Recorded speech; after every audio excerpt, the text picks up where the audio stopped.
اور 3 سفر المظفر، اور سب سے پہلے بات کریں گے آج کی دعا کے بارے میں کہ میرے نبی نے دعا کا طریقہ سکھایا ہے۔ عبرانی میں ہے کہ اے اللہ، میں آپ سے پاکیزہ زندگی اور صحیح موضوع یعنی صحیح موت، عافیت والی موت،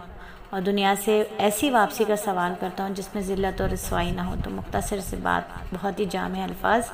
اور اللہ رب العزت علت، قلت اور ذلت سے بچائے، زندگی میں بھی اور آخرت میں بھی۔ اور آج کی حدیث کے نبی نے ارشاد فرمایا، جو شخص 5 وقت کی نماز پڑھتا ہے اور 7 کبیرہ گناہوں سے بچتا ہے، اس کو خوشخبری دے دو کہ وہ جنت کے جس دروازے سے چاہے گا اس میں داخل ہو جائے گا۔ کبیرہ گناہ یہ ہے،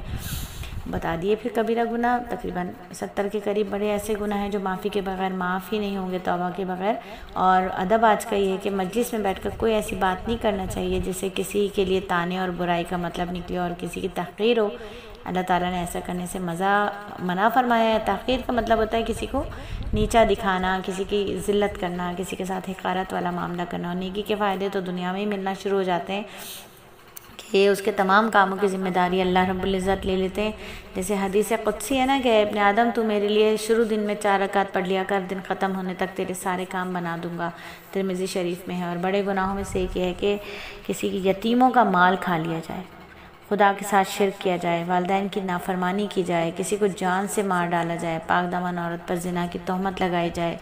یا میدان جنگ سے بھاگا جائے، یا سود کھایا جائے۔ تو یہ ایسے گناہ ہوتے ہیں جو لمحوں کے اندر جنت سے جہنم کی طرف کا سفر کروا دیتے ہیں، ہاں مگر جس پر اللہ اپنا فضل فرمایا۔ اور گناہوں کے تو نقصانات ہوتے ہیں کہ اتنی نحوست ہوتی ہے گناہ گار کی، اتنی نحوست ہوتی ہے کہ اس کی نحوست ہر جگہ پہنچتی ہے اور اس کا ضرر دوسری مخلوقات پر بھی پہنچتا ہے، حتیٰ کہ جانور بھی اس کے لیے لعنت کرتے ہیں۔ اور آج کی معلومات کے سب سے پہلے اسلام کے جو سفیر ہیں حضرت مصعب بن عمیر رضی اللہ تعالیٰ عنہ تھے۔ اور آج کے سبق کی بات کریں کہ اللہ تعالیٰ کی بارگاہ میں مناجات کرتے رہنا چاہیے، اور مناجات مقبول اللہ کا شکر ہمارے گھر میں ہے۔ ہمارے دادا ماشاءاللہ دیوبند سے پڑھے تھے اور ہمارے ابو بھی، تو وہ اس زمانے کی مناجات مقبول ہیں ہمارے پاس، اور اتنی حسین ہے، اتنی مزیدار دعائیں ہیں روز کی۔ تو بزرگوں کے کہے ہوئے الفاظ بھی بہت حسین ہوتے ہیں، جیسے حضرت اشرف علی تھانوی رحمہ اللہ فرمایا کرتے تھے کہ باطل کی لکھی ہوئی کتاب بھی نہ پڑھو، کہ جو ظلمت اس کے دل میں ہوتی ہے وہ ظلمت تمہارے دل میں بھی آ جائے گی الفاظ کی وجہ سے، کیونکہ الفاظ اثر رکھتے ہیں نا۔ تو بڑے حضرات کے جب الفاظ ہوتے ہیں دعاؤں کے اتنے حسین ہوتے ہیں کہ اللہ رب العزت کی بارگاہ میں بڑے خوبصورت الفاظ بیان کرنے کا پھر موقع ہمیں بھی مل جاتا ہے۔ تو کوئی بھی دن ایسا نہیں ہونا چاہیے جس میں ہم اللہ سے دعائیں نہ مانگیں، اور دنیا اور آخرت کی بھلائیوں کی دعائیں مانگنی چاہیے، کیونکہ ہم اتنے شرور اور اتنے پرفتن دور میں جی رہے ہیں نا، تو ہمیں ان تمام شرور سے اور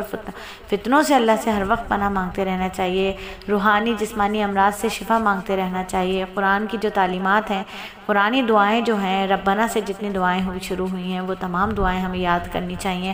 ترجمہ بھی پڑھ لینا چاہیے ان کا۔ حضرات انبیاء کرام نے جو دعائیں مانگی وہ ہم روزانہ آپ کو دعا سکھاتے ہیں الحمدللہ 5 منٹ کے مدرسے میں۔ نبی صلی اللہ علیہ وسلم نے اپنی مبارک دعاؤں میں اللہ سے جو مناجات کیے وہ تو قبولیت ہیں، بالکل قبول ہیں، وہ مانگیں، دعاؤں کا مطالعہ کرتے رہنا چاہیے۔ اور انشاءاللہ بہت جلد ہم آپ کو پورے استغفار کی ایک پوری کتاب PDF بھیجیں گے، تو آپ نے ہمارے لیے بھی دعا کرنی ہے اور کل امت کے لیے دعا کرنی ہے، اپنے لیے بھی دعا کرنی ہے۔ تو روزانہ وہ PDF آپ نے رات کو سوتے وقت موبائل میں آپ اپنے سیو کر لیجئے گا، اور رات کو سوتے وقت ضرور پڑھیے گا،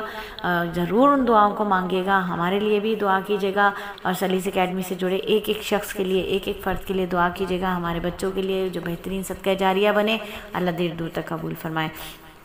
تو اللہ رب العزت نے نبی صلی اللہ علیہ وآلہ وسلم کی مبارک زبان سے حدیث کے ذریعے ہمیں دعا مانگنے کی تلقین فرمائی ہے، اور اللہ رب العزت ہم سب کی دعاؤں کو قبول کرے۔ تو دعائیں ضرور مانگتے رہنا چاہیے، صبح شام کے اذکار کرتے رہنا چاہیے، انشاءاللہ وہ بھی ہم آپ کو PDF بھیجیں گے، صبح شام آپ موبائل کے ذریعے سے اس کو پڑھ لیجئے۔ لیکن یاد رکھیے موبائل خود ایک بہت بڑا فتنہ ہے، اور